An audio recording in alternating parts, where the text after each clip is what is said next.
본 강의에서는 복수의 사람에게 레파토리 그리드 기법을 이용해서 인터뷰를 했을 때 그 결과를 어떻게 통합할 것인가에 관한 내용에 대해서 설명하도록 하겠습니다.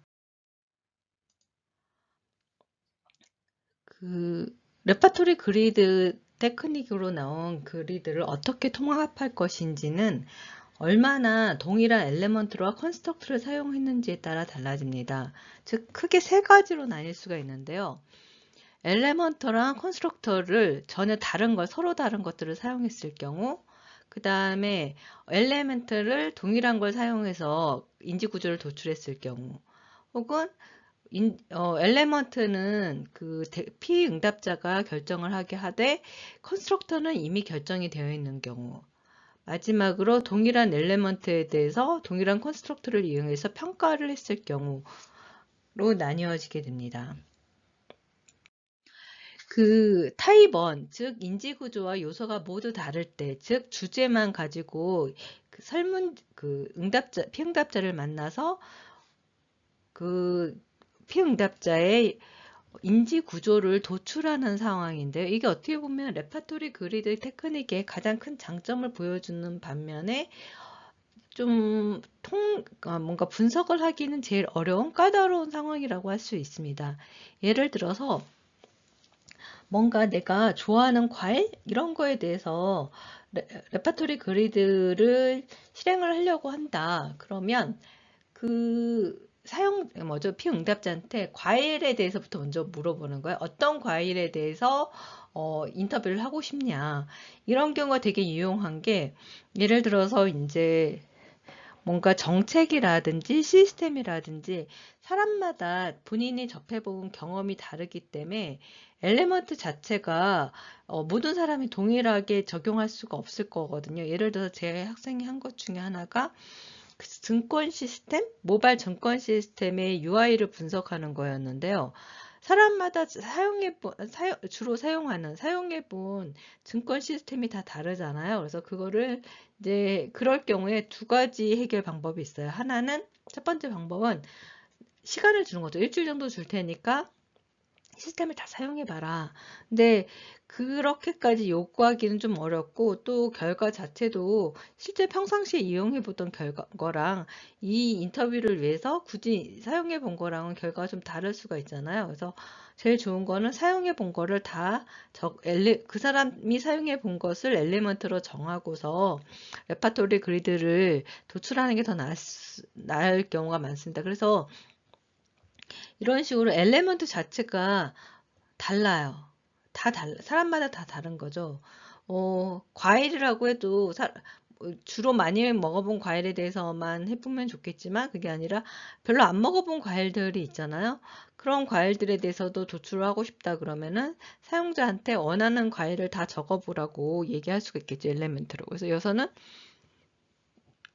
첫 번째 응답자는 사과랑 딸기를 자기가 엘리먼트로 정했어요. 그리고 컨스트럭트 인지 구조 자체도 그 사람의 인지 구조를 도출하는 거죠. 이게 실제 레파토리 그리드의 뭐라 하죠? 철학이 더 맞는 거죠. 본인이 생각하는, 본인이 과일을 판단하는 그런 기준을 다 물어보는 거니까, 사과와 딸기가 뭐가 다르냐. 그래서 딸기는 빨갛고 사과는 좀 색깔이 좀 다양하다. 뭐 노란색도 있고 파란색도 있고, 아니, 초록색도 있고 빨간색도 있고 그러니까.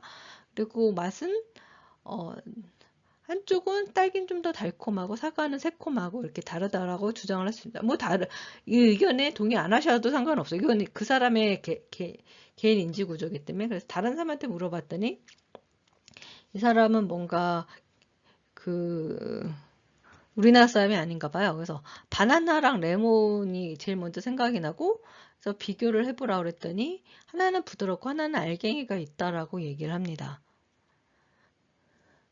이런 식으로 그 인지구조가 엘리먼트도 다르고 인지구조도 다 다르죠. 그러면 이렇게 나온 거를 개별적으로는 분석을 할 수가 있는데, 그럼 이걸 어떻게 합칠 것인가가 문제가 되겠잖아요. 이때 합치는 방법은 이 컨스트럭터들을 여기 각 응답자들이 이야기한 그런 컨스트럭트들을 통합하는 방식으로 진행을 하는데요. 어떻게 통합할 것인지는 다음 비디오에서 설명을 하겠습니다. 인지구조의 목록을 추출해서 그것들을 분류하는 건데요. 우리는 이걸 컨텐츠 어널리시스, 내용 분석이라고 합니다. 그래서 이걸 어떻게 하는지는 이거 조금 더 내용이 복잡할 수 있기 때문에 다음 비디오에서 설명을 하고요. 그러면 인지구조나 요소 중 하나는 통일이 되어 있을 경우는 어떨까요? 그럴 경우 이제 판별 분석이나 다차원 척도법을 사용할 수 있는데요. 판별 분석이라고 하는 것은 두 개 이상의 모집단에서 추출된 표본들이 지니고 있는 정보를 이용해서 그 표본들이 어느 모집단에서 추출된 것인지를 결정해주는 그런 기준을 찾는 분석입니다. 그래서 판별법과 분류법으로 나뉠 수가 있는데요. 판별법은 미리 알려진 여러 개의 그룹에서 관측된 객체들을 각 그룹별로 구분하되 가능한 한 객체들을 원래 속했던 모집단으로 판별할 수 있도록 해주는 방법이고요. 보통은 각 객체와 그룹의 중심, 평균이라고 하는 것의 거리를 계산해서 가장 가까운 그룹으로 판별해 주는 것을 말합니다. 예를 들어서 우리가 건실한 기업과 부실 기업을 구분하는 문제가 있다고 하면 그 기존에 이제 기업들에 대한 정보를 모아서 그러니까 파산한 기업과 파산하지 않은 기업들을 이렇게 분류를 해놓고 실제로 건실한 기업과 부실 기업이 제대로 분류가 되는지 또 새로운 기업이 들어왔을 경우에 어느 기업에 들어갈 수 있는지를 판단할 수 있게 도와줍니다. 분류법은 새로 관측된 객체를 사전에 알고 있던 여러 개의 그룹 중에서 하나의 그룹으로 분류하는 방법으로요. 잘못 분류되는 경우가 최소가 되도록 만듭니다. 그리고 다차원 척도법은 다차원 관측값 또는 객체들 간의 거리 또는 비유사성을 이용하여 객체들을 원래의 차원보다 낮은 차원, 보통 이제 그러니까 논문이나 화면에다 보여줄 테니까 우리는 보통 2차원으로 보잖아요. 그래서 2차원의 공간상에 위치시키는데요. 객체들 사이의 구조 또는 관계를 쉽게 파악하도록 하는 데 목적이 있습니다. 즉, 차원의 축소를 통해 객체들의 상대적 위치들을 통해 객체들 사이의 관계를 쉽게 파악하고자 하는 데 목적이 있다고 할 수 있는데요. 지금 얘기한 판별 분석, 다차원 척도법 같은 경우는 싱글 그리드에서도 사용할 수는 있죠. 그래서 다시 판별 분석을 좀 더 얘기를 하면요.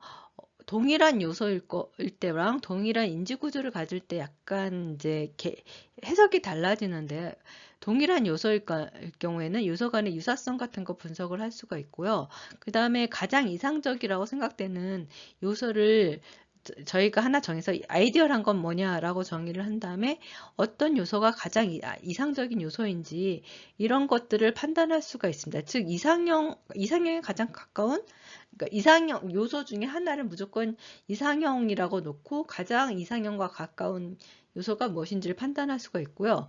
동일한 구조를 가질 경우에는 이걸 가지고 회계 분석이나 구조 방정식 등에 사용을 해서 무엇이 정말 우리의 만족도 토탈 점수 있잖아요. 토탈 점수에 영향을 주는지 이런 것들을 판단할 수 있도록 도와줍니다. 그래서 유사도 분석이라고 하는 거는 군집 분석이나 그러니까 군집 분석 같은 걸 사용할 수가 있는데 이럴 경우 이제 좀 주의해야 되는 게 데이터가 충분히 많아야 돼요. 그래서 사실은 싱글 그리드보다는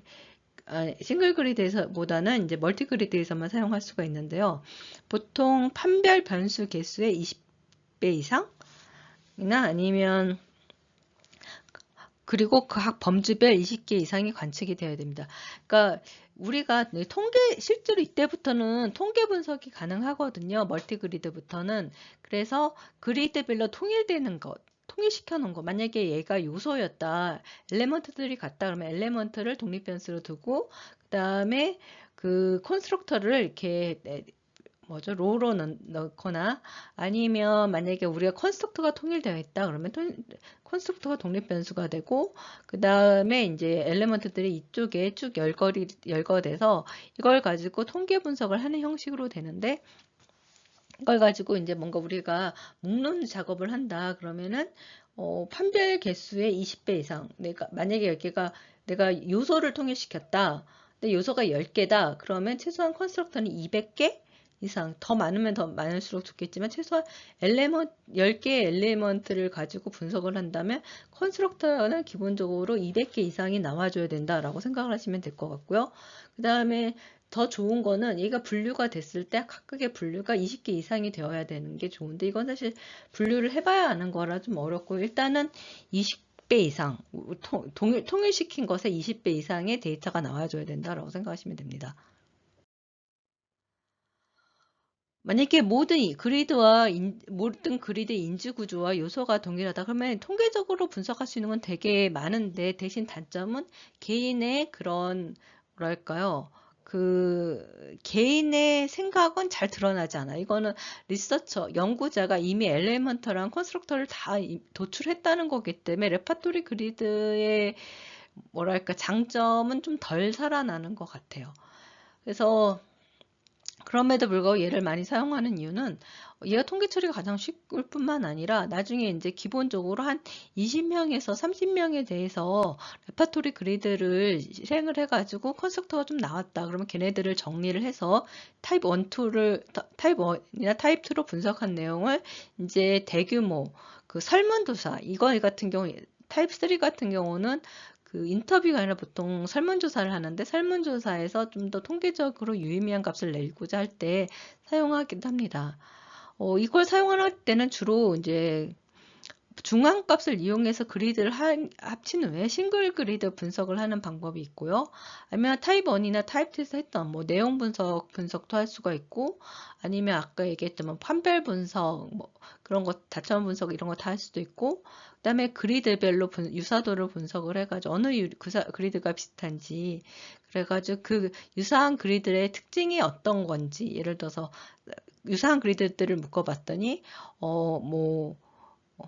고객과 개발자는 좀 되게 많이 다르고 고객과